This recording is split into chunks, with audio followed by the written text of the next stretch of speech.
You just got your asses whipped by a bunch of nerds.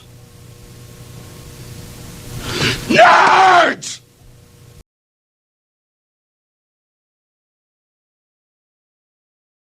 Welcome back, Nerds Podcast, talking about the amazing one-off episode on Disney Plus of The Punisher.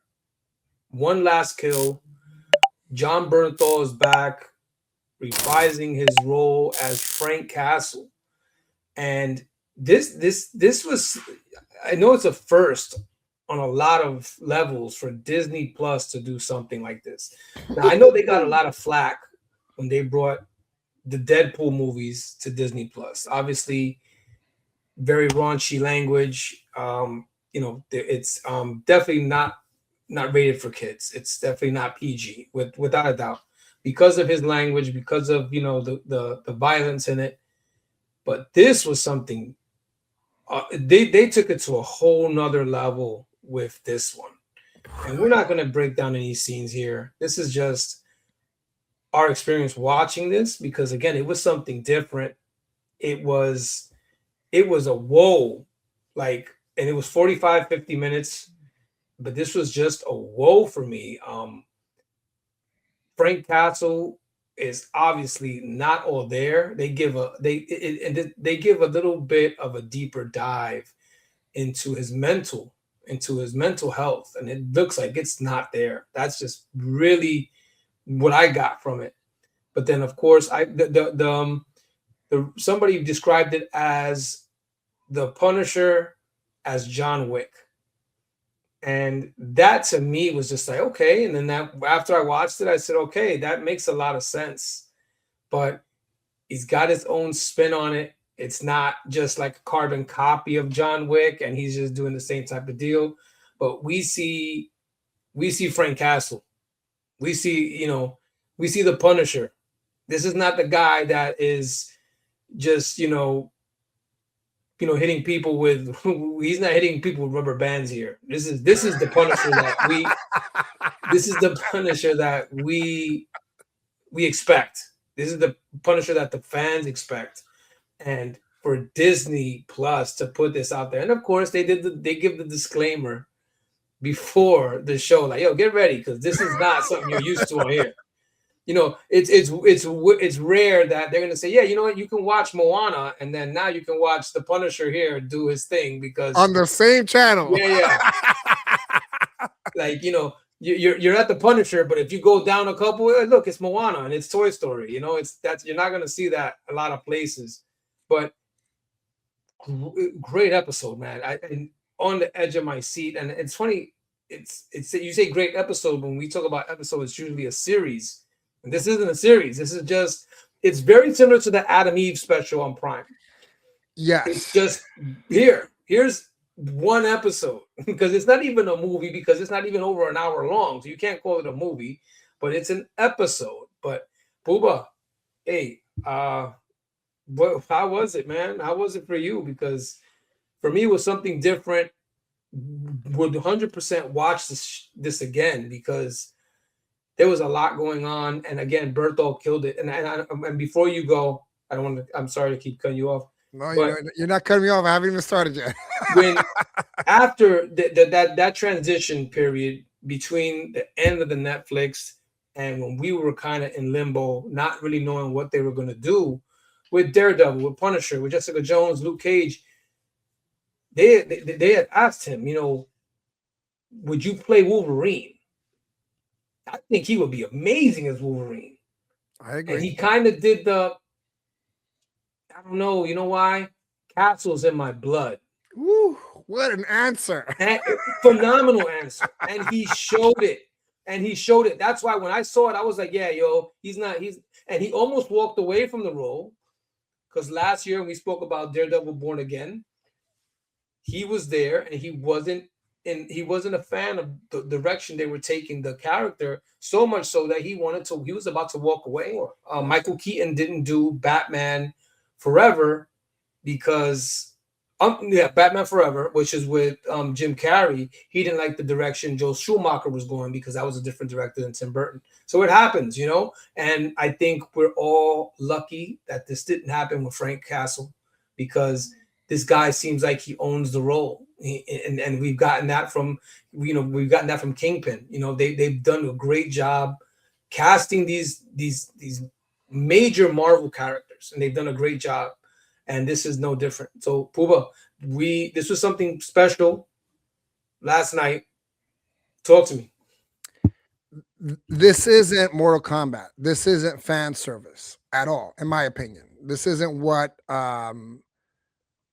we expect of Frank Castle, because there's so much drama and emotion going into this episode. This is post all the kills on revenge for his family. And, you know, a lot of times, you know, when something is complete, when something is done, you know, we forget about it and we move on to the next thing.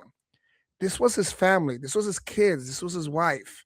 And while we got some of this in the earlier Punisher episodes on Daredevil, Punisher, of course, on Netflix, we saw the anger in him in the Daredevil Born Again series that we covered, when he was like, I have my kid in my head saying, get him, daddy, get him.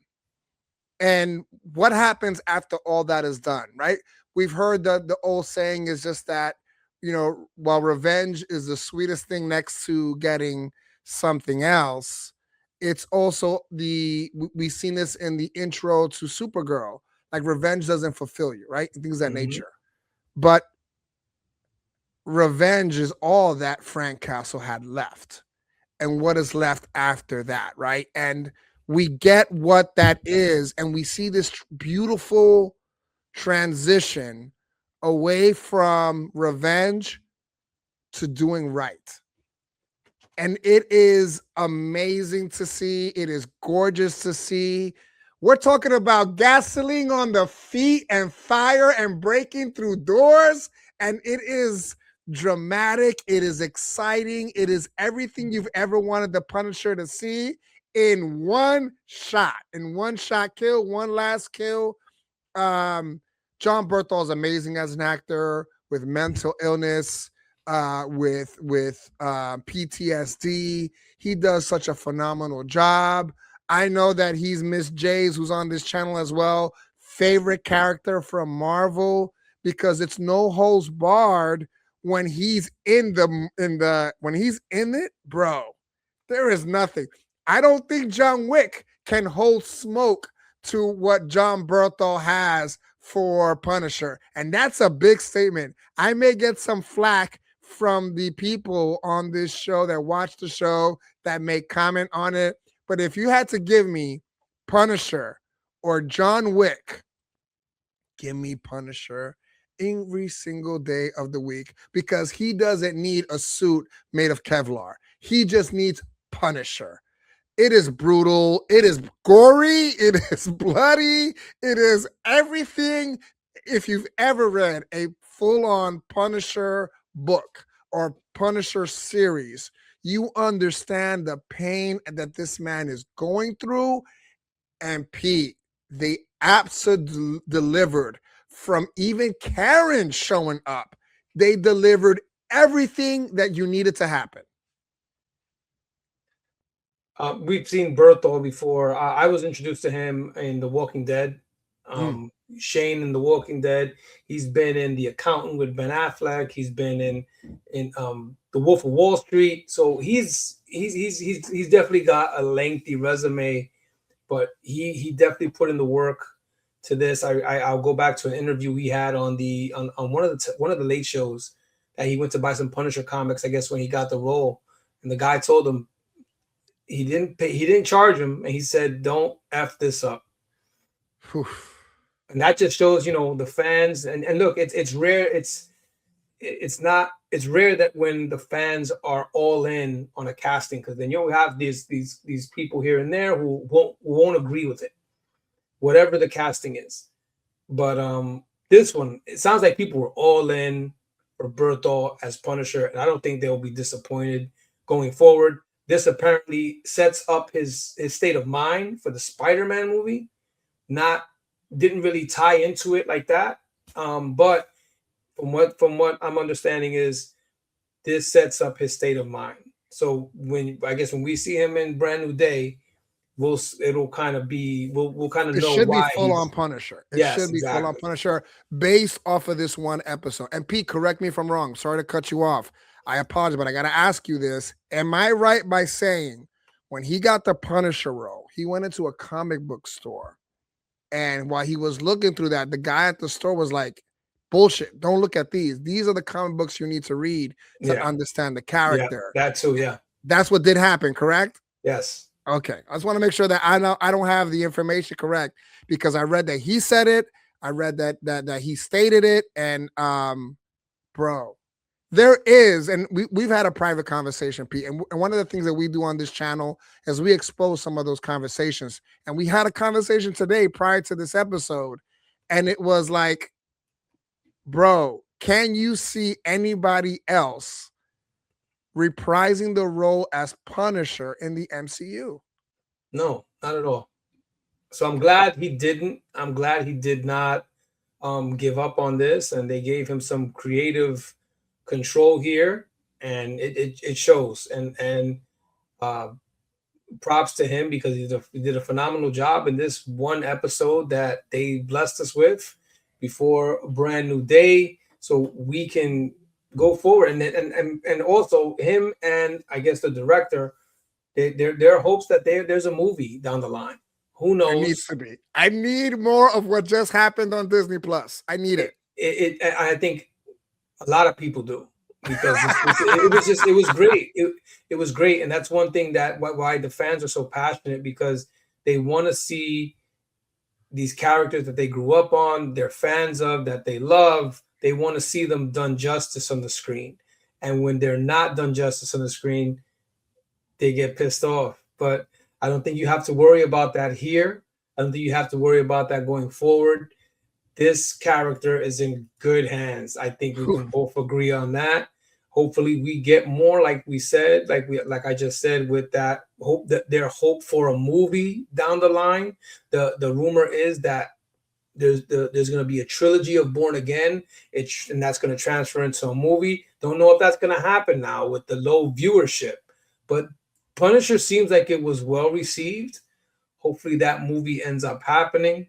There's a whole bunch of possibilities. Midnight Suns, there's a lot out there that could happen with the Punisher, and we will see him in Brand New Day. Hopefully we'll see him after that.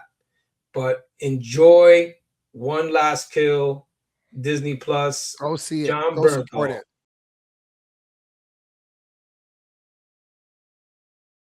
The worst episode ever.